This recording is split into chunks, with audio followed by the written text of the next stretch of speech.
तो स्वागत है आपके अपने YouTube channel Rajeev competitive class में। दोस्तों आइए आप लोग के बीच आप लोग के समक्ष हम लेके आ चुके हैं एक और नए क्लास। और ये क्लासेज जो रहने वाला है वो आपका रहेगा ज्योग्राफी का। जी हाँ, आपको यहाँ पर वर्ल्ड मैप दिख रहा है, ठीक है। इसमें सारे कॉन्टिनेंट्स हैं और इस ज्योग्राफी को आज का ये पहला क्लासेस होगा जिसमें हम जो है ज्योग्राफी एक परिचय पढ़ने जा रहे हैं। और आज से जो हम क्लासेस को शुरू करेंगे, चाहे आप बात कर लेते हैं कोई टीचर वैकेंसी की तैयारी करो, चाहे यूपीएससी बीपीएससी पीएससी एग्जाम किसी कंपिटिटिव एग्जाम की तैयारी कर रहे हैं, आपके लिए क्लासेस बहुत ही महत्वपूर्ण रहेगा। तो आइए स्टार्ट करते हैं बिना समय गवाए। तो आज का जो क्लासेस रहने वाला है वो हमारे ज्योग्राफी पर रहेगा, हमारा पूरा भूगोल रहेगा। हम इसमें विश्व भूगोल पढ़ेंगे, इसमें हम जो है इंडियन ज्योग्राफी पढ़ेंगे, पूरा का पूरा कंप्लीट करेंगे। इसमें चाहे जो भी पॉइंट आते हैं, जो भी टॉपिक्स आते हैं, जो भी चैप्टर आते हैं, उन सारे चैप्टर को आपको क्लास बाय क्लास करवाया जाएगा। तो आज जो है इस क्लासेस का चैप्टर 1 लेके आ चुके हैं, पार्ट 1, जिसमें हम ज्योग्राफी एक परिचय, ज्योग्राफी को समझेंगे। ज्योग्राफी क्या है? किसी चैप्टर को, किसी सब्जेक्ट को आप पढ़ते हो तो सबसे पहले उसको आपको मतलब समझना पड़ता है। आप किसी चैप्टर को पढ़ते हैं तो उसका सबसे पहले अगर आप हेडिंग पढ़ते हैं तो आपको 50% क्लियर हो जाता है कि हाँ इस चैप्टर में ये चीजें पढ़ने को मिलेगी। ठीक उसी प्रकार अगर भूगोल की बात करें, ज्योग्राफी की बात करें, तो ज्योग्राफी में आपको क्या क्या चीजें पढ़नी है, क्या इंपॉर्टेंट चीजें हैं और किस प्रकार इसका डिटेल आता है कि आखिर ज्योग्राफी का फॉर्म कैसे हुआ, इसकी जननी क्या है। तो ये सारी चीजें जो है हम आज के क्लास में डिस्कस करेंगे। तो यहाँ पर आपको देखो एक मैप दिख रहा है, ये जो है आपका मॉडल है, ये 2D मॉडल है, इसको हम अच्छे से डिस्कस कर लेंगे। तो आज सबसे पहले जो हमको ध्यान देना है कि आज हम पढ़ने क्या जा रहे हैं, आज के क्लासेस में हमको पढ़ना क्या है, इस पर हम पहले गौर फरमा लेते हैं। बहुत बढ़िया। तो आज के क्लास में हम जो पढ़ेंगे वो आपको ज्योग्राफी के बारे में पढ़ेंगे, ठीक है। भूगोल एक परिचय। तो भूगोल एक परिचय क्या है इसके बारे में हम डिटेल से अगर पढ़ें, भूगोल एक परिचय, ठीक है। तो आज हम ये पढ़ने वाले हैं, यानी हम ज्योग्राफी को पढ़ेंगे, ज्योग्राफी को डिटेल से पढ़ेंगे। अब सबसे पहले यहाँ पर देख लो, आपको एक मैप दिख रहा है, यहाँ पर आपको एक मैप, मैं एक बार पेन ले लेता हूँ। हाँ तो आइए, हमने पेन ले लिया है। अब यहाँ पर आपको मैप में दिख सकता है लगा कॉन्टिनेंट है, जितने भी आपको यहाँ पर देश दिख रहे हैं इसमें कॉन्टिनेंट्स हैं। चाहे आप बात कर लेते हैं north America, south America, Africa, या फिर बात करते हैं एशिया, एशिया में आपका भारत देख सकते हैं, ऑस्ट्रेलिया है। तो लगभग जो है इसमें आपको 7 कॉन्टिनेंट देखने को मिलता है। अभी तक आप पढ़ते हैं और आंसर में 7 कॉन्टिनेंट लगाओगे, लेकिन क्या आपको पता है, आप जो है अगर ध्यान से देखिए, अभी जो आप लोग को न्यू जारी किया गया है, मतलब न्यू बातें कही गई कि लगभग जो है इसमें 8 कॉन्टिनेंट मान सकते हैं। 8 कॉन्टिनेंट कैसे? अगर आप इस पर गौर फरमाएं तो, अगर आप इस पर गौर फरमाएं, मैं इसको एक बार इधर कर लेने की कोशिश करता हूं, ऐसा हो तो नहीं रहा है लेकिन ठीक है, हम यहां पर देखेंगे। यहां पर अगर ध्यान पूर्वक देखें, 1 मिनट रुक जाइएगा, हाँ ये रहा, ठीक है, ये रहा, आपको यहां पर दिख रहा है। मैं एक बार पेन दूसरे कलर से चेंज कर लेता हूं ताकि आपको समझ में आए, बेटर रहेगा। सो ये रहा, ये आपको दिख रहा है, ये क्या है? ये जो आपको पार्ट दिख रहा है ये कौन सा पार्ट है? ये जो पार्ट है वो कौन सा है? ये जो है आपका, इसको हम न्यूजीलैंड कर देंगे, ठीक है। तो न्यूजीलैंड जो है एक, अभी तो आपको मैप सबको एक, सबसे पहले अगर हम इसको 3D मॉडल में अगर कन्वर्ट करने की कोशिश करें तो ये रहा 3D मॉडल, ये रहा आपका 3D मॉडल, ठीक है। ये पूरा जो क्या है, ये पूरा जो है हमारा एक ग्लोब कह सकते हैं, और इसके मतलब पूरे अर्थ के चारों ओर जो है इस तरह से देशें फैली हुई है, ना कि एक साथ पास में। वो तो हम मैप में जानते हैं, वो हम मैप में एक तरह से दर्शा देते हैं। तो जो हमारा न्यूजीलैंड जो है वो काफी दूर है, जिस तरह से ऑस्ट्रेलिया काफी दूर है, समुद्र के बीचों बीच आइलैंड है, उसी तरह न्यूजीलैंड भी। अब न्यूजीलैंड जो है वो आपका बहुत बड़ा जगह था, वो पूरा एक कॉन्टिनेंट ही था, लेकिन पानी के वजह से जो है आखिर वो डूब गया। जो न्यूजीलैंड वाला जो पार्ट है वो भी बचा हुआ है, वो एक जो है आपका बना हुआ आइलैंड, ठीक है। तो उसको हम अभी जो है डिक्लेयर करते हैं, वो तो हम कंट्री करते हैं, तो उसको भी हम एक कॉन्टिनेंट मान सकते हैं, ठीक है, उसको भी एक कॉन्टिनेंट जो है मान सकते हैं। और जो अगर मान लो कि उसका जो पानी है वो इतना स्तर नीचे चला गया है, और कहा जाता है कि लगभग अभी माउंट एवरेस्ट की बात करें तो उससे भी ऊंचे ऊंचे पर्वत जो है उस कॉन्टिनेंट पर थे, याद रखना। और अगर मान लो कि 1 किलोमीटर जो समुद्र का पानी अगर नीचे आ जाएगा ना, तो उसकी जो सतह है वो दिखने लगी, हालांकि ऐसा होगा नहीं। तो ये फैक्ट आपको हमेशा याद रखना है। तो अगर हम बात करें तो ये रहा पूरा आपका मैप। इसमें अगर बात करें तो ये हमारी इंडिया है। इस ज्योग्राफी को, भूगोल एक परिचय को हम डिटेल से आज डिस्कशन करेंगे। ये आप इंडिया देख सकते हो, इंडिया के मैप, और इसमें सारे कंट्रीज आपको जो है देखने को मिल जाते हैं, ठीक है। तो इसको हम डिटेल से डिस्कशन करेंगे। आइए हमको पढ़ना क्या क्या है उसको ओपन करते हैं। हमको जो पढ़ना है उस PDF को ओपन करते हैं।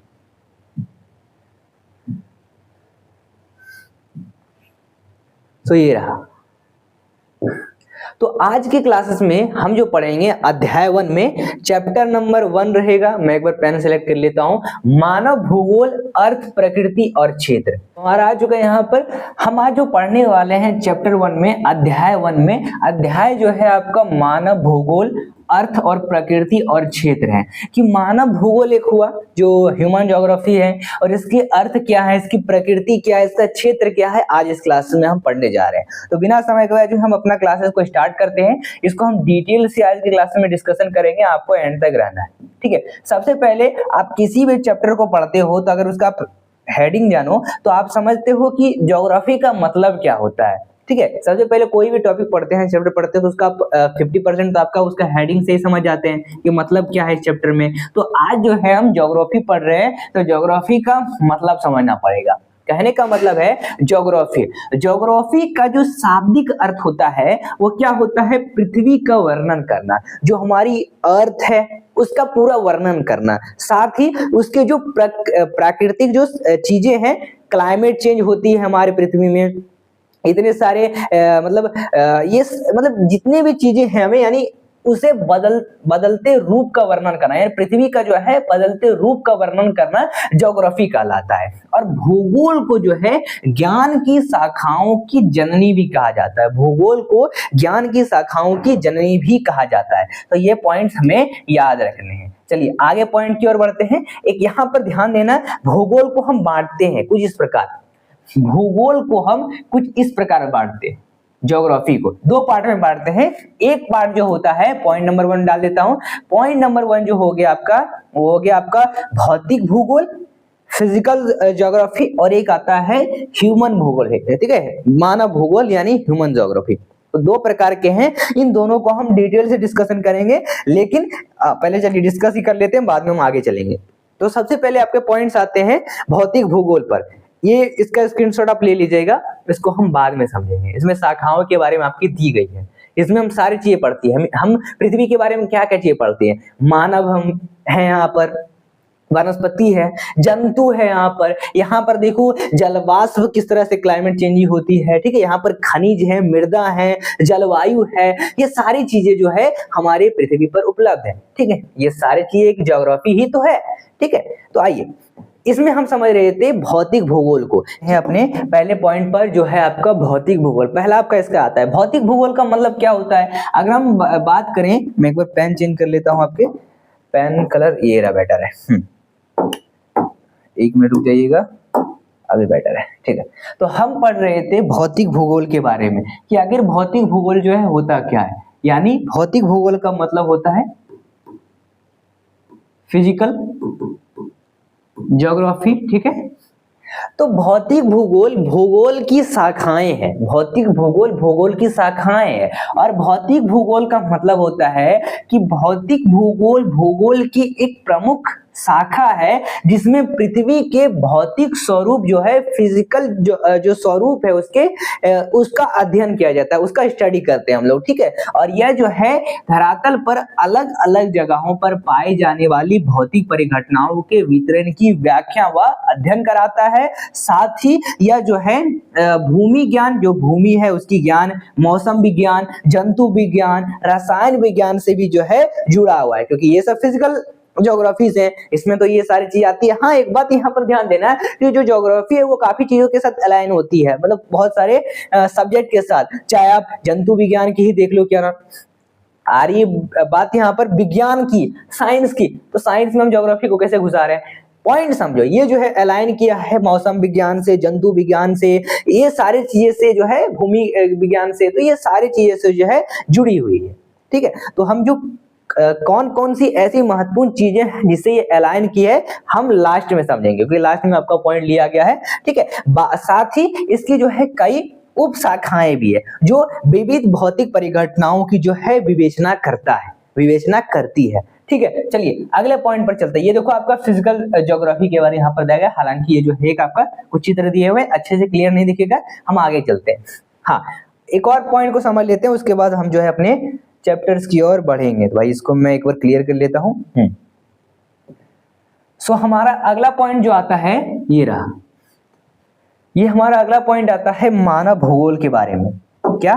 Humans geography, human geography. तो भाई ये क्या है? देखो ये भी एक भूगोल की शाखा है, ये भी क्या है? भूगोल की एक शाखा है। जैसे मानव भूगोल, अब मानव भूगोल भौतिक पर्यावरण और सामाजिक सांस्कृतिक पर्यावरण के बीच अंतर संबंध का अध्ययन कराता है। जो हमारा भौतिक पर्यावरण है, फिजिकल जो आपकी पर्यावरण है, और जो सामाजिक संस्कृति है, पर्यावरण के बीच अंतर और संबंध का हमें अध्ययन कराता है, जो मानव द्वारा जो है एक दूसरे के साथ पारस्परिक संपर्क के माध्यम से बनाया जाता है। और मानव भूगोल मनुष्य तथा उसके पर्यावरण के पारस्परिक संबंधों का बोध है। ठीक है, तो ये हमारा मानव भूगोल है। अभी आपको चैप्टर में पढ़ने में मजा नहीं आएगा, हम आगे चलते हैं। और ये जितने भी अभी पीडीएफ सबको दिख रहे हैं, इन सभी को भी स्किप करता हूँ, आगे चलेंगे अपने पॉइंट्स पर। जो महत्वपूर्ण जितने भी सवाल है, ये सारी चीजों को भी पढ़नी है। भाई नित्यावाद क्या होता है, निश्चयवाद क्या होता है, संभववाद क्या होता है, संभाववाद क्या होता है, नव निश्चयवाद क्या होता है, इन सारी चीजों को हमको पढ़नी पड़ेगी। लेकिन उससे पहले हम सिंपल से हाई लेवल से, लो लेवल से हाई लेवल तक जाएंगे तो आपको अच्छे से समझ में आ जाएगा। सो आइए हम यहाँ पर देख रहे थे अपने टॉपिक की ओर। तो टॉपिक हमारा यहाँ पर पॉइंट करता है, हम पहले देखिए लो लेवल से हाई लेवल तक का चलेंगे। तो लो लेवल यहाँ से स्टार्ट होता है, फिर हम हाई लेवल तक आगे चलेंगे। तो पॉइंट आपका कहता है भूगोल, भूगोल एक विषय के रूप में, जो हमारा ज्योग्राफी है एक विषय के, एक सब्जेक्ट के रूप में किस प्रकार अगर हम पढ़ते हैं, तो सबसे पहले हम अपने पृथ्वी को पढ़ते हैं। अगर हम भूगोल पढ़ते हैं तो ये हमें पूरा पृथ्वी को ही पढ़ना पड़ेगा। ठीक है, तो हम अगर हमारा पृथ्वी क्या है? ये हमारा घर है, पहली बात।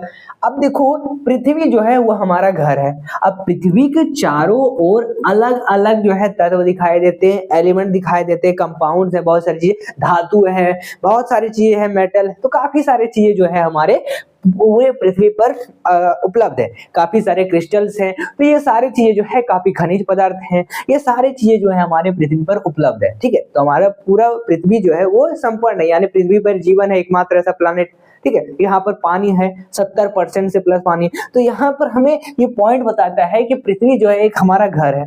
अब हम तत्व की बात करें जो हमारे चारों ओर इर्द गिर्द दिखाई देती है। कहने का तात्पर्य है कि जैसे हम अपने मृदा को देखते हैं, जो मृदा वनस्पति है, मैदान, पहाड़, नदियां, मौसम, सूर्य का प्रकाश, घर, सड़क, अस्पताल, खेत, पार्क, स्कूल, उद्योग, ऑफिस, व्यापारिक संस्था, ये सारे चीजें देखती है। ये सब क्या है भाई? ये सारे चीजें तो एक तत्व है जो हम अपने चारों ओर देखते रहते हैं। ठीक है, ये सारे चीजें तत्व है। और इसमें कुछ ऐसे चीजें हैं जो प्रकृति के अंग है, कुछ ऐसे चीजें हैं जो प्रकृति के अंग है, जो हमें प्रकृति ने दिया है।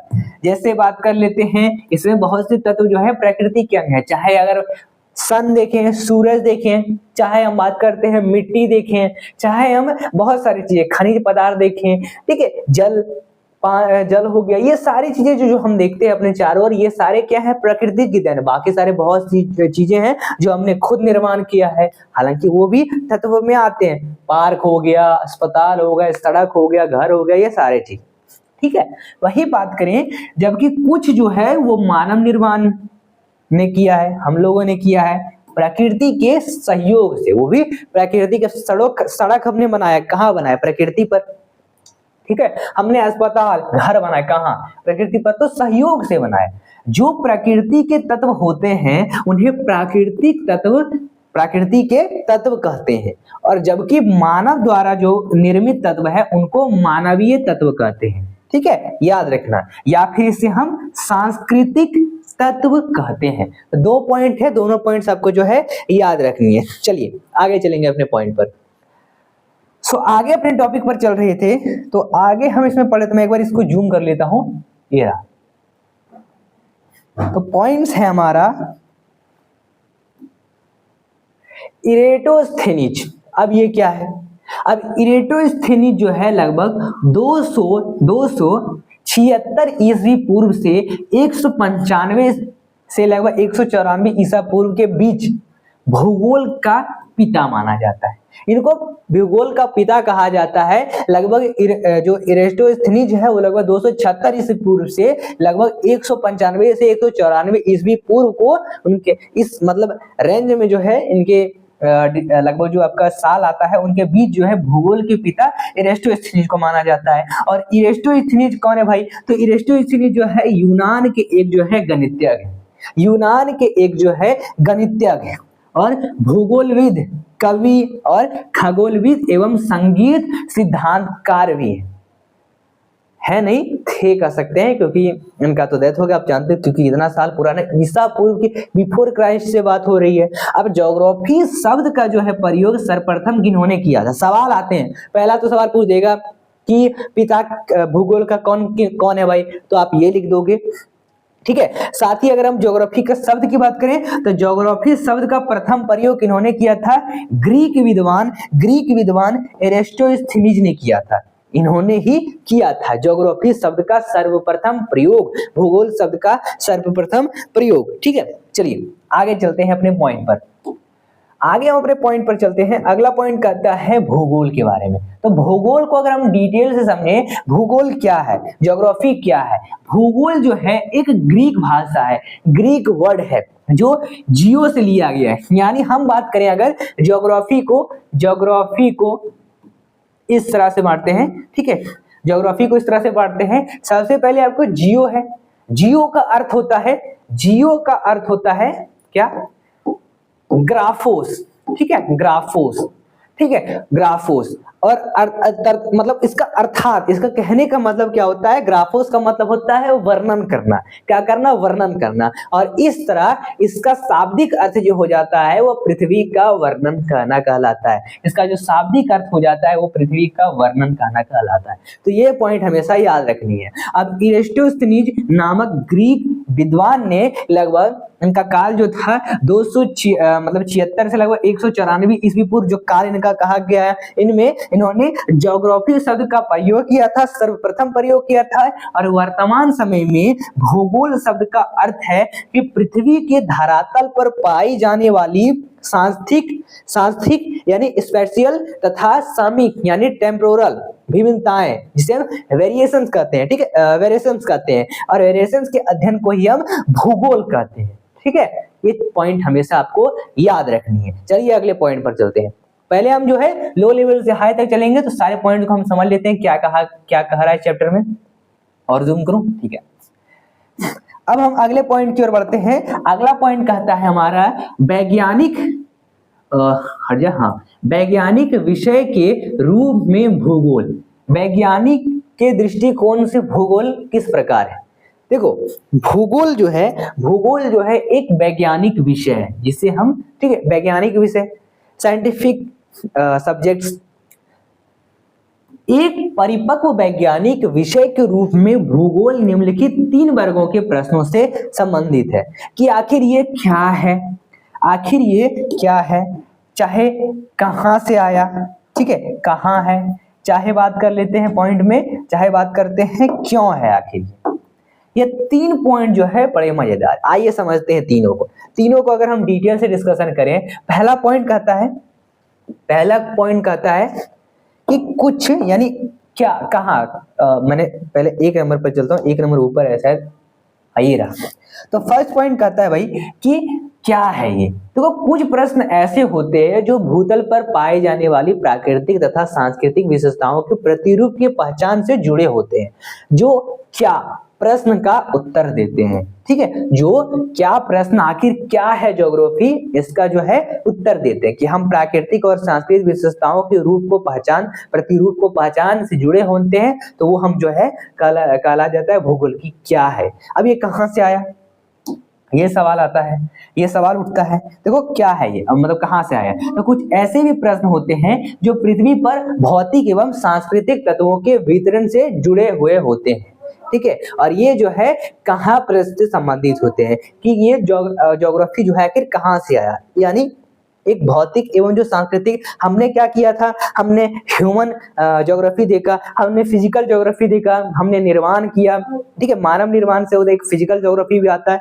तो ये सारी चीजें जो है हमें वर्णन कराती है कि आखिर जो है भूगोल आखिर आया कहाँ से। पृथ्वी है तब ना भूगोल है, पृथ्वी है, पृथ्वी पर जो है हमारा जल है, वर्षा है, ये सारी चीजें, मृदा है, खनिज है, ये सारी चीजें तो ज्योग्राफी। हमारे चारों ओर जितने भी देखते हो घर, सड़क, पुल, नदी, सारी चीजें ज्योग्राफी है, ठीक है।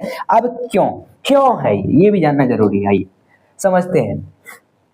ठीक है, क्यों शायद कट हो गया, चलिए कोई बात नहीं। अब क्यों है ये भी जानना, तो हमें भूगोल विषय का अध्ययन क्यों करना पड़ता है, तो ये भी जानना जरूरी है हमें। आइए इस पॉइंट्स को समझते हैं किधर के, इसको मिटा लेता हूं एक बार।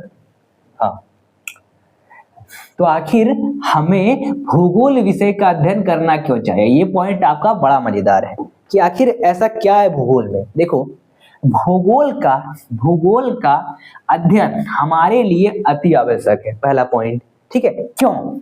क्योंकि भूगोल के अध्ययन से हमें मानव समाज में पाई जाने वाली विभिन्नताओं को समझने में आसानी होती है, जो वैश्विक शांति और भाईचारा का भावना प्रदान करता है। ठीक है, प्रबल करता है। और भूगोल हमको भूपृष्ठ की विविधताओं से समझने तथा स्थान व समय अर्थात स्पेस एंड टाइम के संदर्भ में ऐसे विभिन्नताओं को पैदा करने वाली कारकों की तलाश करने की योग्यता देता है।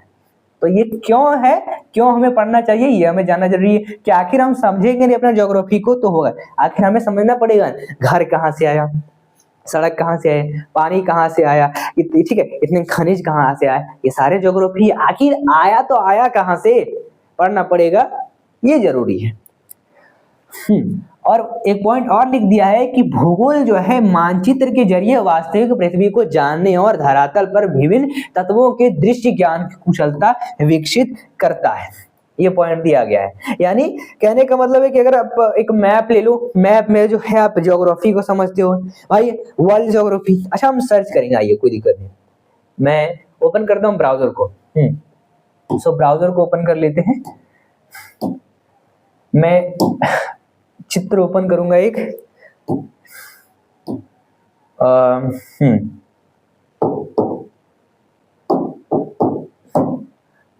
ज्योग्राफी,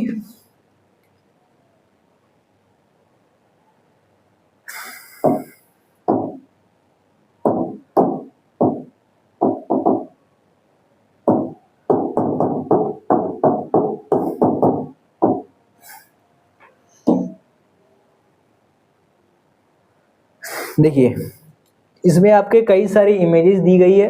मैं कैसे ओपन करूँ, ये ठीक है, अगर ओपन हो जाता है तो ठीक है, शायद एक मिनट, दूसरा ओपन कर लेते हैं। अच्छा चलिए ये वाला ओपन करते हैं, ठीक है। तो ये बेटर है, दिख रहा है हमें साइज में अच्छे से। तो ये क्या है, ये आपको एक मैप दिख रहा होगा, ये मैप कौन सा है, ये मैप कौन सा है, ये वर्ल्ड मैप है। अच्छा, ये तो पॉलिटिकल बाउंड्रीज के साथ हमें दिखा रहा है, ये एक वर्ल्ड मैप है और इसमें जो है पूरे जितने भी कॉन्टिनेंट्स हैं उन सारे कॉन्टिनेंट दिए गए, जितने इसमें देश हैं वो सारे दिए गए। आखिर ये देश आया, देश के टुकड़े कैसे हुए, हम ये पढ़ते हैं कि हमारा भारत जो है हमेशा से यहाँ नहीं था, ये पूरा एक जो था पेंजिया था, पूरा एक जो है हमारा मतलब जो कॉन्टिनेंट है वो सब एक सटा था जिसका नाम था पेंजिया। और जब यहाँ पर क्रिस्टल का टकराव हुआ, मतलब जो क्रिस्टल जो है अलग होने लगे धीरे धीरे, सॉरी टेक्टोनिक प्लेट जो है अलग होने लगे, तो भूकंप की वजह से, कुछ और की वजह से, फिर जो है डायनासोर का भी अंत होता है, आप जानते हो किस प्रकार जो है समस्या है। फिर धीरे धीरे करते करते जो है ये भारत जो है आते आते यहाँ पर आ गया और ये जाके एशिया महाद्वीप से टकरा गया। और टकराने के बाद जो है आप देखते हो माउंट एवरेस्ट को इतने बड़े ऊंचा कैसे बना, तो वही कारण है कि ये जो है आके टकरा गया। ठीक है, तो ये बात हमेशा याद रखनी है। तो ये जो है आपका एक ज्योग्राफी है, ठीक है, भूगोल का ज्योग्राफी, वर्ल्ड मैप का एक आपको ज्योग्राफी यहाँ पर दर्शाया गया है। और भी बात करें भूगोल को हम समझने के लिए, तो भूगोल को अगर हम समझे, मैं और ओपन करता हूँ पेजेस को,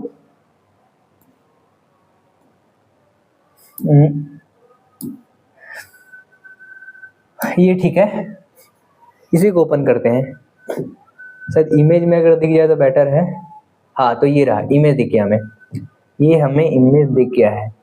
ये देखो ये क्या है, इसमें हमें अर्थ के बारे में बताता है, इसके मोशंस के बारे में बताता है कि पृथ्वी व उसकी गतियां कैसे होती है। ये क्या है? ज्योग्राफी ही तो है। ये क्या है? ये ज्योग्राफी ही तो है। इसमें हम देखो इस तरह से जानते हैं कि आखिर सूरज ग्रहण कैसे लगता है, चंद्र ग्रहण कैसे लगता है, हमारी जो पृथ्वी है, पृथ्वी के अंदर आखिर क्या है, कोर क्या है, मेटल क्या है, क्रस्ट क्या है, सॉलिड मेटल, इनर कोर क्या है, आउटर कोर क्या है, ये सारी चीजें हमें ज्योग्राफी में पढ़ने को मिलती है। क्यों पढ़ना जरूरी है? इसलिए अर्थ आखिर राउंड क्यों करता है, वो सन के चक्कर क्यों लगाता है, अब जो है मून है हमारे अर्थ के चक्कर क्यों लगाता है, ये सारी चीजें जो है हमें पढ़नी पड़ती है, इसलिए ज्योग्राफी बहुत इंपॉर्टेंट है। ठीक है, ये आपको देख सकते हो कि कभी आप देखते हो आसमान में कि कभी पूरा चांद दिखता है, कभी छोटा चांद दिखता है, ठीक है, कभी कर्व चांद दिखता है, किस प्रकार, क्यों, ऐसा क्यों होता है? तो ये सारी चीजें ज्योग्राफी में पढ़नी मिलती है। आखिर आपको समझ में आया ये पॉइंट क्यों बतलाता है आपका? आगे चलते हैं अपने टॉपिक पर। तो भूगोल को आधुनिक वैज्ञानिक तकनीकें से हम जो है नापते हैं, ठीक है, जानते हैं। जैसे जैसे एक है आपका भौगोलिक सूचना तंत्र, जिसे हम GIS कहते हैं। ये जो है संगणक मानचित्र कला, कंप्यूटर कार्टोग्राफी, दूर संवेदन, वही जो रिमोट सेंसिंग कहता है, उसके अध्ययन ने ज्ञान और कुशलता को प्राप्त करने तथा राष्ट्रीय विकास में सहयोग करने की दक्षता प्रदान की। इसने विश्व में व्यापार वाणिज्य में वृद्धि के साथ साथ प्रशासन चलाने, भ्रमण व पर्यटन को बढ़ावा दिया, और साथ ही जो है भूगोल के अध्ययन को हम दो प्रमुख उपागम में बांट देते हैं। पहला जो आपका आता है क्रमबद्ध उपागमन, और एक आता है प्रादेशिक उपागमन। ठीक है, तो ये दो पॉइंट है, इन दोनों को भी हम समझ लेंगे डिटेल से। फिलहाल आगे चलते हैं। पहला आपका आता है क्रमबद्ध भूगोल। भाई ये क्या है? ये क्या है, इसको आइए समझते हैं। पहले पॉइंट्स आपको स्क्रीन पर दिखाई दे रहा होगा, सिस्टमैटिक ज्योग्राफी इसको कहते हैं। ठीक है, याद रखना क्रमबद्ध भूगोल को, इंग्लिश में सिस्टमैटिक ज्योग्राफी। अब क्रमबद्ध भूगोल, उसमें जो है एक विशिष्ट भौगोलिक तत्व का अध्ययन किया जाता है, विशिष्ट भौगोलिक तत्व। और क्रमबद्ध विधि को किसी क्षेत्र का समांकलित यानी इंटीग्रेटेड रूप प्रस्तुत करती है। यह विधि राजनीतिक इकाइयों पर आधारित होती है, और यह जो है अध्ययन जो है खोज व तत्वों को प्रस्तुत करता है कि हम क्या खोज रहे हैं, हम तत्व को खोज रहे हैं, ठीक है, हम खनिजों को खोज रहे हैं। ये सारी चीजें जो है हम सिस्टमैटिक ज्योग्राफी में पढ़ते हैं, इसे सिस्टमैटिक ज्योग्राफी ही कहते हैं। और इस अध्याय में हम एक घटक जैसे जलवायु के आधार पर विभिन्न प्रकार का उप प्रकार निश्चित किए जाते हैं, तो यह सारी चीजें हम इसमें पढ़ते हैं। ठीक है, आगे चलते हैं अपने टॉपिक पर। अगला आपका आता है एक और हमने जाना था रीजनल ज्योग्राफी। भाई क्या है? तो आइए समझ लेते हैं। प्रादेशिक भूगोल किसे कहते हैं? प्रादेशिक भूगोल क्या कहते हैं? देखो, प्रादेशिक भूगोल जो है उसमें किसी एक प्रदेश का सभी भौगोलिक तत्वों के संदर्भ में एक इकाई के रूप में अध्ययन किया जाता है। ठीक है, और प्रादेशिक विधि एकाकी रूप प्रस्तुत करते हैं, यानी यह विधि जो है भौगोलिक इकाइयों पर आधारित होती है, इकाइयों पर आधारित होती है, यूनिट पर आधारित होती है। और यह विधि जो है किसी प्रदेश के वातावरण तथा मानव के बीच अंतर संबंध प्रस्तुत करती है। ठीक है, मानव और जो वातावरण है उनके भी जो अंतर संबंध है वो जो है इसे बताती है। और जो इससे पहले मैंने आपको बताया था, ठीक है, तो वो कौन सा था? इंटीग्रेटेड जो आपका सिस्टम आ जाता है, सिस्टमैटिक। तो उसमें होता था क्या, जो खनिज है, तत्व है, एलिमेंट्स हैं, उन सभी के बीच जो है मतलब खोज करना कहलाता था, उनकी खोज की जाती थी, वो हम अध्याय में समझते थे। और इस अध्याय में जो है मानव और अंतर संबंधी प्रस्तुत करते थे, किनके बीच? मानव के बीच और वातावरण के बीच। और इस अध्ययन में हम प्रदेशों का सीमांकन किया जाता है कि आखिर जो हमारा प्रदेश है, हमारी शायद कॉन्टिनेंट है, बात कर लेते हैं, उसमें इतने सारे देश हैं, हमारे भारत है, भारत से लगा हमारा क्या है, देखो ग्लोब में, देखो ब्राउजर खोल दिया गलती से, ठीक है, हम ग्लोब में देखते हैं। भाई कहाँ गया? ये रहा, तो ये हमारा एक तो कॉन्टिनेंट है। ठीक है, हाँ, इसको भी हम बांटते हैं इस प्रकार कि अगर ये देखिए एक अफ्रीका महाद्वीप, नॉर्थ अमेरिका, साउथ अमेरिका, वही बात करते हैं ऑस्ट्रेलिया, एशिया, यूरोप। तो ये जितने भी महाद्वीप हैं इन सभी के जो है बाउंड्रीज है, इन सभी की देखो बाउंड्रीज है, ये सारे सीमाएं हैं। इन सारी सीमाओं को भी हम इस सिस्टम में पढ़ते हैं। इसको अगर हम बात करें पढ़ने का, तो इस चीजें में हमें पढ़ते हैं। देखो 3D मॉडल में कुछ इस प्रकार अगर आप देखते हो, ये रहा, 3D मॉडल में। ये हमारा भारत है, ये हमारा भारत है, और इसके बगल में आप देखो पाकिस्तान हो गया, ऊपर नेपाल तिब्बत है, बांग्लादेश है, इन सभी के साथ हम बाउंड्री शेयर करते हैं। ये सारी चीजें जो है इस अध्याय में आती है, इस पॉइंट में आती है। अध्याय का क्या नाम है? अध्याय का नाम है रीजनल ज्योग्राफी। ठीक है, अगले टॉपिक पे पढ़ते हैं।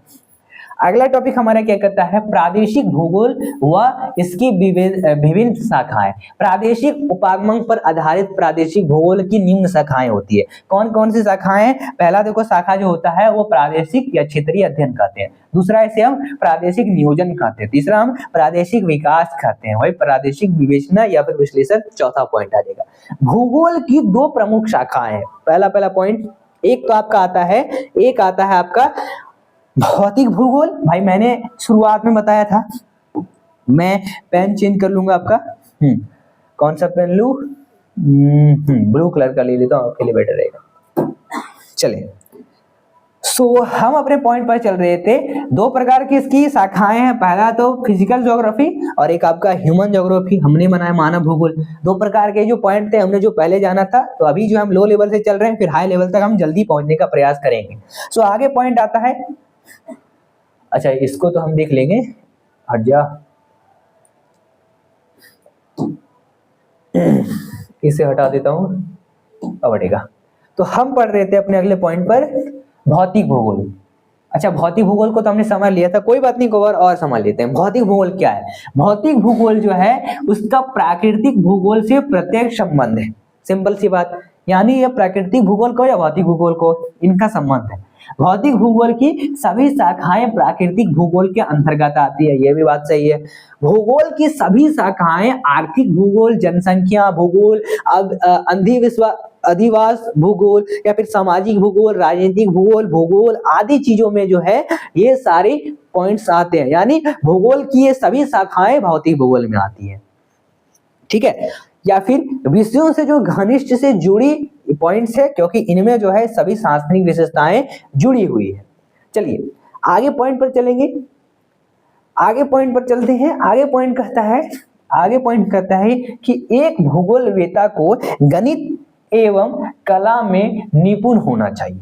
जो भूगोलवेता है उनको गणित एवं कला में निपुण होना चाहिए, क्योंकि भूगोल में अक्षांश है, देशांतर है, ये भी तो अध्ययन करना पड़ता है। और ये अध्ययन जो है हमारे तो पढ़ेंगे, जब तक मैथ आपको नहीं आता है तब तक ये जो है आप समझ ही नहीं पाओगे। ठीक है, कला में भी आपको निपुण होना चाहिए, क्योंकि ज्योग्राफी जो है काफी सारे सब्जेक्ट के साथ अलाइन है। मैं ठीक इसके बाद जो है आपको समझाने की कोशिश करूंगा, जिसके लिए गणित का ज्ञान आवश्यक होता है। एवं जो कला पढ़ते हो तो उसमें आपको मानचित्र भी तो बनाना पड़ता है। कैसे अक्षांश देशांतर समझाओगे? मानचित्र बनाकर। कला का ज्ञान आपको लेना आवश्यक होता है ज्योग्राफी पढ़ने से पहले। भौतिक भूगोल का महत्व क्या है भाई?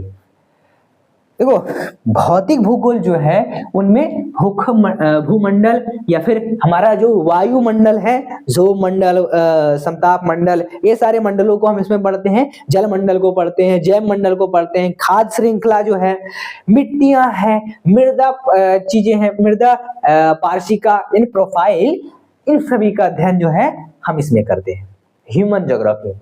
ये प्रत्येक तत्व मानव के लिए महत्वपूर्ण है। बात करें तो भौतिक भूगोल प्राकृतिक संसाधनों के मूल्यांकन तथा प्रबंधन से जुड़े विषय के रूप में विकसित हो रहा है। भौतिक पर्यावरण संसाधन प्रदान करता है तथा मानव इन संसाधनों का उपयोग करते हैं। सही बात है, हम उपयोग करते हैं इसका, और अपना आर्थिक जो सांस्कृतिक जो विकास है उसको सुनिश्चित करते हैं। सारी चीजें हमें पढ़नी जरूरी पड़ेगी।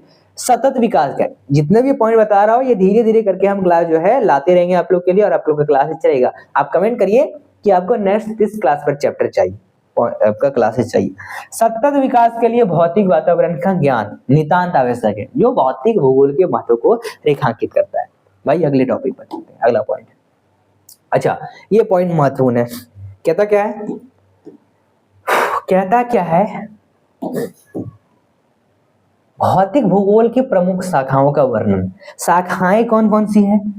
शाखाएं भौतिक भूगोल की जो है 4 प्रमुख शाखाएं हैं। पहला एक होता है भू आकृति विज्ञान। दूसरा जलवायु विज्ञान, जल विज्ञान। पहला हम भू आकृति विज्ञान को समझते हैं कि भूपृष्ठ पर पाए जाने वाली जो भू आकृति विज्ञान यानी जो हमारे इस पृथ्वी है उसके ऊपर जो पाया जाता है, हमारे भूपृष्ठ पर पाया जाता है, हमारा क्या क्या पाया जाता है बताओ। हम पाते हैं इस पर लक्षण जैसे उसके जैसे महाद्वीप है, पर्वत पठार है, मैदान है, नदियां हैं, घाटियां हैं, ये सारी चीजें जो है हमारे तो ऊपर है, भू आकृति विज्ञान कहलाता है। जलवायु विज्ञान जिसके अंतर्गत जो है जलवायु आता है, इसके अंतर्गत संघटक तत्व का क्रमबद्ध अध्ययन किया जाता है। वर्षा होती है, टेम्परेचर होता है, वायु दाब है, पवन है, हवा है, आंधी है, जलवायु है, ये सारे चीजें जो है जलवायु विज्ञान कहलाता है। जल विज्ञान क्या है भाई? इनमें महासागर अध्ययन करते हो, नदियां पढ़ते हो, झीलों पढ़ते हो, ठीक है, या फिर हिमानियों तथा जलवाष्प द्वारा प्रकृति तथा मानव जीवन में जल की भूमिका काफी ज्यादा। जल ही नहीं तो जीवन कैसा? जल ही जीवन है। मृदा भूगोल, अब जब मिट्टी नहीं रहेगी तो खाएंगे क्या उपजाकर? इसमें मृदा के निर्माण की प्रक्रिया, उनके प्रकार या फिर उत्पादकता स्तर तथा उनके वितरण का अध्ययन किया जाता है। मृदा भूगोल। अगला पॉइंट पर चलते हैं। तो अब आता है पॉइंट भौतिक भूगोल के अध्ययन का मानव जीवन के लिए महत्व क्या क्या है। सो आगे हम पॉइंट को समझते हैं। आगे पॉइंट जो हमारा आता है कौन सा? ये हमारे जो है भौतिक भूगोल के अध्ययन है। सो आगे पॉइंट समझते, देखो हमारा भौतिक भूगोल के अध्ययन का मानव जीवन के लिए महत्व क्या क्या है। अब जैसे फिजिकल ज्योग्राफी है, भौतिक भूगोल है, और भौतिक भूगोल जो है एक महत्वपूर्ण शाखा है। ये जो भूगोल की तो सबसे पहले महत्वपूर्ण शाखा है क्योंकि यह जो है समस्त भूगोल के अध्ययन का ठोस आधार प्रदान करता है, पूरे भूगोल को जो है आधार प्रदान करता है, बेस है। देखो भूगोल के सबसे महत्वपूर्ण तथा आधारभूत शाखा क्या है भाई? भूमंडल है, जलमंडल है, वायुमंडल है, जैव मंडल है, इसके अध्ययन से संबंधित है। तो ये सारी चीजें ही तो हमारा फिजिकल ज्योग्राफी है। और भौतिक भूगोल के इन सभी तत्वों या फिर भू आकृति, जल प्रवाह, उच्चवाच का विशेष महत्व है क्योंकि ये मानव के क्रियाकलापों के प्रभावित करते हैं, क्रियाकलापों को प्रभावित करता है। और उदाहरण के लिए बात करें, मैदानों का प्रयोग कृषि के लिए किया जाता है। उपजाऊ मिट्टी कृषि को ठोस आधार प्रदान करती है और सभी मानवीय क्रियाकलाप को ठोस आधार प्रदान करना और सभी मानवीय क्रियाकलाप भौतिक भूगोल की विभिन्न शाखाओं से प्रभावित होती है। तो ये पॉइंट आपको दर्शाता है। अब देखो भूगोल को समझते हैं, मानव भूगोल को, कि आखिर ये जो है मानव भूगोल जो है होता क्या है। देखो मानव भूगोल में क्या होता है पता है? एक फिजिकल अभी तक हम पढ़ रहे थे, अब हम मानव भूगोल को समझते हैं। मानव भूगोल का मतलब होता है कि जो भूपृष्ठ पर मानवीय अथवा सांस्कृतिक तत्व का हम अध्ययन को ही हम मानव भूगोल कहते हैं। हमने घर बनाया, हमने गांव बनाए, हमने कस्बे बनाए, हमने नगर बनाए, हमने शहर बनाए, हमने सड़कें बनाई, रेलवे बनाए, पुल बनाए, ये सारे चीजें मनुष्य के द्वारा बनाए गए हैं, जा रहे हैं भी। तो ये मानवीय तत्व कहलाए जाते हैं, ठीक है। इसलिए इसे हम मानव भूगोल कहते हैं और मानव भूगोल जो है बहुत ही विस्तृत विषय है। अब देखो जो मैंने शुरुआत में आपको बताया था कि ये भूगोल जो है, मानव भूगोल जो है, उसकी कई सारे शाखाएं हैं कि आखिर वो किससे किससे आपके अलायंस। देखो सांस्कृतिक भूगोल हम पढ़ते हैं, सामाजिक भूगोल पढ़ते हैं, जनसंख्या भूगोल पढ़ते हैं, नागरिकीय भूगोल पढ़ते हैं, ग्रामीण भूगोल पढ़ते हैं, आर्थिक भूगोल, कृषि भूगोल, वही बात करें तो औद्योगिक भूगोल, राजनीतिक भूगोल, व्यापार एवं परिवहन भूगोल, ये सारी चीजें पढ़ते हैं, ठीक है। ये सारी चीजें पढ़ते हैं और जो अलाइन करता है ये अपना सब्जेक्ट, जो सब्जेक्ट आते हैं इसमें भूगोल का अन्य विषयों के साथ संबंध कौन कौन से हैं, तो ये है एक तो अर्थशास्त्र, ठीक है, अर्थशास्त्र है। अब इकोनॉमिक्स आप पढ़ते हो, इकोनॉमिक में भूगोल कहाँ से ऐड कर देंगे भाई? आर्थिक भूगोल पढ़ते हो कि नहीं पढ़ते हो, ठीक है, आर्थिक भूगोल हम पढ़ते हैं। हम इतिहास में पढ़ते हैं ऐतिहासिक भूगोल, हम राजनीति शास्त्र में, हिस्ट्री में, पॉलिटिकल में, राजनीतिक पॉलिटिकल ज्योग्राफी पढ़ते हैं हम। जल विज्ञान में समुद्री विज्ञान पढ़ते हैं, ठीक है, समुद्र का विज्ञान। जलवायु विज्ञान में मौसम विज्ञान पढ़ते हैं। पादप और प्राणी भूगोल में वनस्पति एवं प्राणी विज्ञान पढ़ते हैं। ये सारे सब्जेक्ट का साथ अलाइन है कि नहीं? क्योंकि अलाइन आपको इसलिए है क्योंकि ज्योग्राफी बहुत महत्वपूर्ण चैप्टर है और पढ़ना पड़ेगा। जनसंख्या भूगोल में सांख्यिकी, पर्यावरण विज्ञान, मानव पर्यावरण भूगोल, और मानव और प्रकृति के अंतर्गत जो है काफी सारे संबंध भी है, यह भी जानना जरूरी है। सो अब आइए हम जो है हमने लो लेवल का सारे चीजें पढ़ चुके हैं, जितने भी पॉइंट थे आपके लिए महत्वपूर्ण था इस पीडीएफ का आप स्क्रीनशॉट लेते चल जाएं, और बाकी हम जो है इसका पीडीएफ आप लोग को डाल दिया जाएगा अगर चाहेंगे तो, ठीक है। कमेंट कर दीजिएगा, आप लोगों को मिल जाएगा। हमने भौतिक भूगोल समझ लिया, हमने मानव भूगोल समझ लिया, भूगोल की परिभाषा समझेंगे। आइए, अभी तक हमने भूगोल की परिभाषा ठीक से समझी नहीं। मानव भूगोल की परिभाषा जो अभी हम पढ़ रहे थे कि मानव भूगोल की परिभाषा क्या कहलाता है, मानव भूगोल की परिभाषा क्या कहलाता है। तो मानव भूगोल पृथ्वी और मनुष्य की जो है अंतर संबंधी की एक नई संकल्पना प्रस्तुति करती है। मानव भूगोल भौतिक पर्यावरण तथा मानवीय जनित सामाजिक सांस्कृतिक पर्यावरण के अंतर संबंध का अध्ययन उनकी परस्पर अन्य क्रियाएं के द्वारा करता है। और मानव भूगोल वह शाखा है जिसके अंतर्गत मानव की उत्पत्ति से लेकर वर्तमान समय तक उसके पर्यावरण के साथ जो है संबंधों का अध्ययन किया जाता है। ये मानव भूगोल की परिभाषा कहलाता है। हम देखो इसमें पढ़ते हैं, इसमें हम पढ़ते हैं मानव भूगोल की परिभाषा में। अब मानव भूगोल की परिभाषा है तो अलग अलग विद्वानों के द्वारा अलग अलग परिभाषा दी गई थी। भाई थे एक थे रेडजेल के अनुसार, एक रेडजेल थे। अब इनके अनुसार क्या परिभाषा इन्होंने दिया था बताओ। रेडजेल के अनुसार इनका परिभाषा ऐसा था, इनका परिभाषा मैं चेंज कर लूं, हाँ बेटर है। तो मानव रेडजेल के अनुसार, रेडजेल इन्होंने जो क्या किया, मानव जो है वो समाजों और धरातलों के बीच संबंध को संश्लेषित करता है, संश्लेषण का अध्ययन कराता है। ये है मानव भूगोल, ये रेडजेल के अनुसार बताया गया था हमें। देखो एक फिगर, ये जो लेडी है इनका नाम है एलन सी सैंपल, ठीक है, एनएलसी सैंपल। अब एलएनसी सैंपल जो है इनके अनुसार, ये जो रेडजेल है ये पिक्चर में, ये एलएनसी सैंपल है। इनके अनुसार मानव भूगोल अस्थिर पृथ्वी और क्रियाकलाप मानव के बीच जो है परिवर्तनशील संबंधों का अध्ययन कराता है। ये पिक्चर दिख रहा है, ये है आपके पॉल वेंडाल डी ला ब्लास, काफी बड़ा नाम है पॉल वेंडाल डी ला ब्लास। इनके अनुसार क्या कहा गया है कि हमारा पृथ्वी को नियंत्रण करने वाला जो भौतिक नियम है, नियमों है, रूल्स हैं, और इसमें जो रहने वाले जो जीव है, जीवों है, उनके मध्य जो है संबंधों के अधिक संश्लेषण ज्ञात होते हैं, संश्लेषित ज्ञान से उत्पन्न होते हैं, ठीक है। तो ये जो है इनके द्वारा पॉइंट बताया गया है मानव भूगोल की परिभाषा। मानव भूगोल की विचारधाराएं कैसी है, देखो मानव भूगोल ज्यादा हम पढ़ते हैं, इसमें अलग अलग वैज्ञानिकों ने मानव भूगोल को देखने के नजरिए को मानव भूगोल की विचारधाराएं कहा है। इनमें तीन विचारधाराएं प्रमुख है। भाई ये तीनों कौन से हैं, ये तीनों जो है विचारधाराएं ये रहे, ये तीनों विचारधाराएं यहाँ है। पहला है आपका नियतिवाद, दूसरा है संभववाद, तीसरा है नवनिश्चयवाद। तो 3 पॉइंट आपको यहां पर याद रखनी है, 3 पॉइंट याद रखनी है। अब समझते हैं आगे पॉइंट में, इन तीनों को समझ लेंगे। हम पढ़ते हैं, आपका पहला पॉइंट है मानव भूगोल की मानवतावादी विचारधारा। मानवतावादी विचारधारा क्या कहलाती है? मानवतावादी विचारधारा होता क्या है कि मानवतावादी विचारधारा से आशय मानव भूगोल के अध्ययन को मानव के कल्याण एवं सामाजिक चेतना के लिए विभिन्न पक्षों से जोड़ना था। इसका उद्देश्य लगभग 1970 के दशक में हुआ था, और इसके अंतर्गत जो है आवास, जो हम घर में रहते हैं, आवास करते हैं, स्वास्थ्य, शिक्षा, इन जैसे पक्षों पर ध्यान केंद्रित किया गया था मानवतावाद में।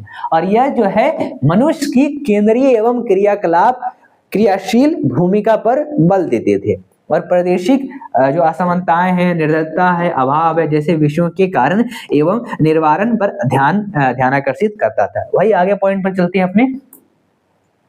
पर्यावरण निश्चयवाद। पर्यावरण निश्चयवाद क्या है? पर्यावरण निश्चयवाद है कि मनुष्य अपनी प्रारंभिक अवस्था में प्रकृति के अनुसार ही जीवन जीता था, जो प्रकृति दिया था उसी के अनुसार जीता था। पहले घर नहीं थे, पहले घर नहीं बनाए जाते थे, ठीक है, जो प्रकृति है पेड़ के नीचे, गुफाओं के नीचे, गुफाओं के अंदर, ठीक है, तो ये सारे जगहों पर जीते थे। और प्रकृति के अनुसार अपने अपने को ढालना भी कोशिश करते थे। ठीक है, अपने ढालने के लिए, अपने जीवन चलाने के लिए कोशिश करते थे। ये पर्यावरण निश्चयवाद कहा गया। ठीक है, कुछ इस प्रकार आदि मानव टैग।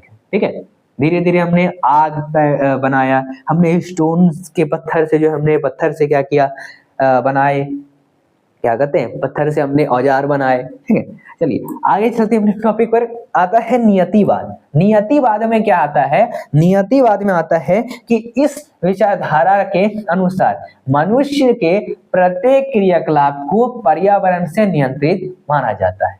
ठीक है, और मानव की आदिम अवस्था में मानव के लगभग सभी क्रियाकलाप पूर्णतः प्रकृति पर्यावरण की शक्तियों द्वारा नियंत्रित थे।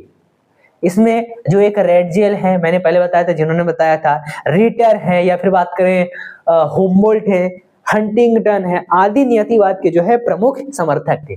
और नियतिवाद समानता मानव को एक निष्कर्षीय कारक समझता है जो पर्यावरण कारकों से प्रभावित होता है, और उदाहरण के लिए आदिवासी की प्रकृति पर निर्भर करता है।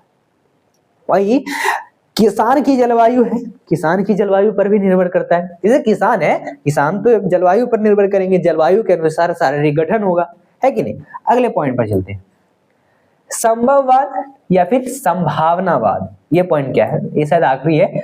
तो संभववाद या फिर संभावनावाद, देखो इस विचारधारा के अनुसार मनुष्य अपने पर्यावरण में परिवर्तन करने में समर्थ है।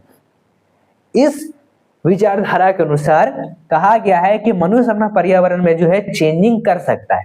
हमने क्या किया, हमने प्रकृति में घर बनाए, पेड़ पौधे को काटे, हमने प्रकृति में घर बनाए, हमने सड़कें बनाई, हमने नहरें बनाई। ठीक है, हमने बहुत सारी चीजें की, हमें बड़े बड़े इमारतें बनाए। तो ये जो है परिवर्तन ही तो है, तथा वह प्रकृति जो है पद्धत अनेक संभावनाओं का इच्छा अनुसार अपने लाभ के लिए उपयोग कर सकते हैं।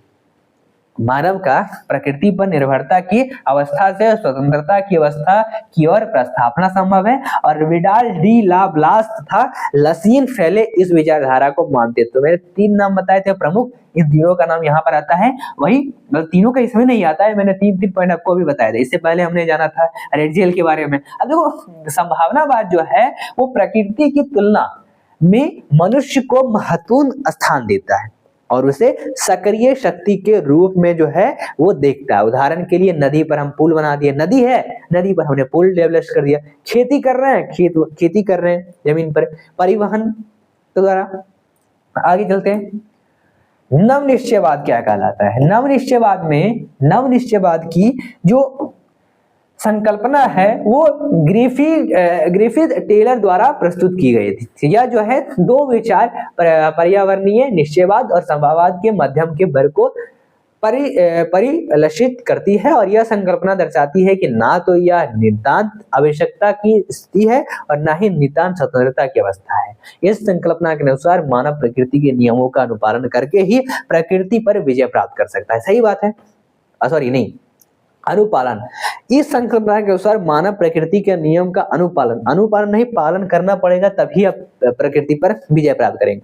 अभी देखो अनुपालन कर रहे हैं, ठीक है, हम इतना चीज अपने न्यूक्लियर बम, एटम बम, इतना अब कर कहाँ रहे हैं, सभी का प्रशिक्षण हमारी पृथ्वी पर ही। अब इतना जो है कचरा फैल गया है, देख सकते हैं, पेड़ इतना काट रहे हैं, तो ये क्या हो रहा है बताइए।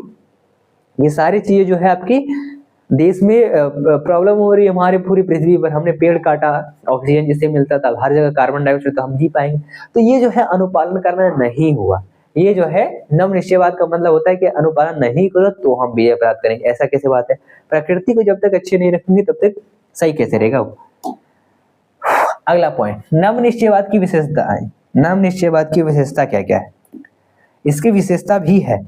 इसकी विशेषता ऐसी है कि यह विचारधाराएं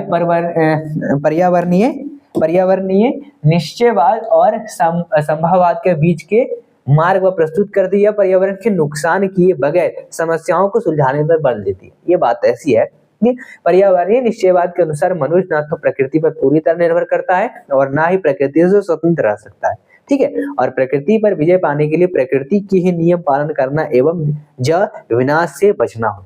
ये पॉइंट इसमें बताया गया है। प्रकृति दोनों का प्रयोग करते हुए प्रकृति की सीमाओं का ख्याल रखना चाहिए। उदाहरण, औद्योगिकरण करते हुए जंगलों की नष्ट होने से बचाना, खनन करते समय अति दोहन से बचना। अगर आप कोई औद्योगिकरण करते हो, इंडस्ट्री एस्टेब्लिश करते हो, खुले जगह चाहिए अपना कचरा बहाने के लिए, नदी चाहिए, कचरा नदी में बहा रहे हो आप, वो तो गंदा कर रहे हो। ऐसा करो कि बनाओ, ठीक है, वो जरूरी है, लेकिन उसको गंदा मत करो, ठीक है। उसको सही से मतलब उसको कचरा को कहीं इस तरह से फैलाना है, नदी में खास करने, जंगल को काट नहीं काटना, जंगल को काट दिए, पेड़ लगाए, देखभाल करें, जितना काटे उससे ज्यादा 2-3 गुना लगाने की कोशिश करें, उसका देखभाल ही करना है, हमें काट और लगाना पड़ेगा। आगे चलते हैं, मनुष्य का प्रकृतिकरण क्या है। देखो मनुष्य का प्रकृतिकरण कैसा होता है, जैसे मनुष्य जो है तकनीकी की मदद से अपने भौतिक वातावरण के साथ बातचीत करता है, यानी यह संस्कृति विकास के स्तर को इंगित करता है। भौतिक पर्यावरण के साथ आदिम समाज की बातचीत को पर्यावरणीय नियतवाद कहा जाता है, जो मनुष्य का प्रकृतिकरण। प्रकृतिकरण मतलब क्या हो भाई, आप ठंडी जगह पर बर्फ गिर रही है, वहां पर रहने के लिए आपने इग्लू बना लिया, प्रकृतिकरण है, ठीक है। आप ठंड में हो, आपने कपड़े पहने, अपने स्वेटर, बड़े बड़े मतलब चमड़े के जैकेट पहने, स्वेटर पहने, तो ये सब क्या है, प्रकृति की देन है, ठीक है। प्रकृति का मानवीकरण, प्रकृति का मानवीकरण क्या कहलाता है। हमने प्रकृति से मानवीकरण किया कुछ इस प्रकार पॉइंट है। प्रौद्योगिकी के विकास के साथ मानव ने प्रकृति को संशोधित करना शुरू किया और सांस्कृतिक परिदृश्य बनाया। इससे भोगवाद या प्रकृति का मानवीकरण कहा जाता है। चलेंगे, अब रुक जाओ, अब रुको और जाओ। रुको और जाओ का मतलब क्या है, लास्ट आपके लिए पॉइंट यही है कि ग्रिफिथ टेलर द्वारा नवनियतिवाद का एक मध्य मार्ग पेश किया गया था, जिसका अर्थ है कि ना तो पूर्ण आवश्यकता यानी पर्यावरण नियतिवाद की स्थिति है और ना ही पूर्ण स्वतंत्रता अधिभोग की स्थिति है, ठीक है। अगर पर्यावरण के साथ दोस्ती करोगे तो ही आप जीवित, पर्यावरण को नष्ट करोगे आप खत्म, ठीक है। तो ये पॉइंट हमेशा याद रखनी है। चलिए आगे तो हमारा ये शॉर्ट वाले पॉइंट्स आ जाते हैं। लास्ट में आपसे यही कहना चाहूंगा कि हमारा क्लास तो यहाँ पे आखिर खत्म हो चुका है। और अगर आप किसी कॉम्पिटिटिव एग्जाम की तैयारी कर रहे हो, खास कर TRE 4.0 के लिए, TRE 4 के लिए, तो आप जो है अगर मटेरियल चाहिए तो आप ले सकते हैं, या फिर किसी एग्जाम के लिए भी तैयारी कर रहे हो ना, कोई सा भी एग्जाम के लिए, चाहे आप बात करें UPSC हो गया, BPSC हो गया, BPSC, TRE 4 हो गया, या फिर बैट, नेट, UGC नेट, या फिर कोई भी एग्जाम है आपके पास, जितने भी अदर PCS एग्जाम, PCS या फिर एक्सेट्रा, जो भी एग्जाम के लिए, किसी भी एग्जाम के लिए तैयारी कर रहे हो, तो उसके लिए जो है आपको अगर मटेरियल चाहिए होगा तो आप हमसे कांटेक्ट कर सकते हैं। हम जो है हमारी टीम ने, मात्र कॉल करिए 6207119508 पर, ये नंबर नोट कर लीजिए। हम आपको जो है मात्र 199 रुपए में इन सारे एग्जाम का जो है मटेरियल प्रोवाइड करेंगे, hand retain note, type note provide करेंगे। इसके साथ आपको जो है 5000 प्रैक्टिस सेट मिलेगा, 7000 वन लाइनर मिलेगा, उस एग्जाम का प्रीवियस ईयर बेस्ड रहेगा, ठीक है। ये सभी चीजें मिलेगी मात्र 199 रुपए। देर क्या कर रहे हो, अभी ऑफर लिमिटेड है, जल्दी कॉल करके नोट प्राप्त कर सकते हैं और अपने हिसाब से अपना ग्रुप में भी ज्वाइन कर सकते हैं, व्हाट्सएप ग्रुप में, ताकि वैकेंसी जो भी रिलेटेड है, जो भी मटेरियल है, वहां से ज्वाइन कर सकते हो। कॉल कर लीजिए जुटने के लिए।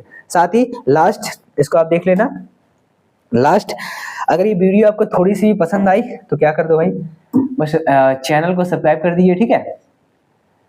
तो चैनल को मात्र जो है सब्सक्राइब कर दीजिए,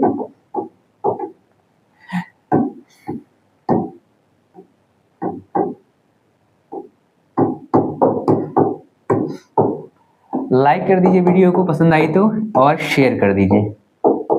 मात्र यही चाहेंगे, ताकि जो है अगर लाइक शेयर करते हो तो हमारा हौसला बढ़ेगा और आपका नेक्स्ट क्लास लाया जाएगा। और आपको नेक्स्ट किस चैप्टर पर क्लास चाहिए हमें बता सकते हैं, क्योंकि ज्योग्राफी का ही आप क्लासेस आपको आगे चलकर देखने को मिलेंगे, ठीक है। तो ये तो परिचय था, हम नेक्स्ट क्लास आपके लिए जल्दी लाएंगे। तो चैनल को अभी सब्सक्राइब करिए, लाइक करिए, वीडियो को शेयर कर दिए। मिलते हैं फिर अगले क्लासेस के साथ। जय हिंद, धन्यवाद।